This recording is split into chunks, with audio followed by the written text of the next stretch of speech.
Anda masih bersama kami di Berita Kriminal Borgol. Pemirsa, minimalisir tindak pidana penyalahgunaan dana desa tahun 2023, belasan kepala desa beserta perangkat desa diingatkan agar tidak terjerat hukum. Untuk itu, Kejaksaan Negeri Prabu Muli kini mulai mengawasi penggunaan dana desa melalui Jaksa Jaga Desa.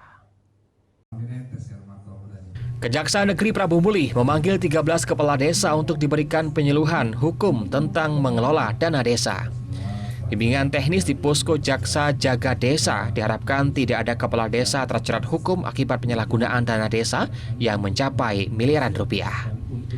Selain penggunaan dana desa, kepala desa harus mampu memberikan edukasi terhadap masyarakatnya dan tidak memanas-manasi dengan informasi hoaks. Kajari juga mengingatkan kepada Kades agar mendukung penuh pemerintah pusat maupun daerah dalam hal pembangunan seperti eksplorasi sumur minyak Pertamina dan jalan tol.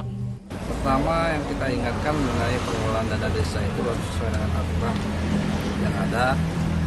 Terus yang kedua saya ingatkan juga, pertama tahun 2023 dan 2024 para desa itu harus memberikan edukasi terhadap masyarakat.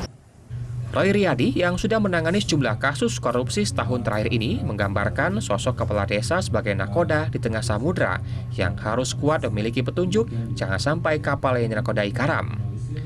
Program Jaksa Jaga Desa ini salah satu perintah Presiden Jokowi dan Jaksa Agung guna pencegahan penyimpangan dana desa 2023. Dari Prabu Muli, Peri Brima, iNews melaporkan.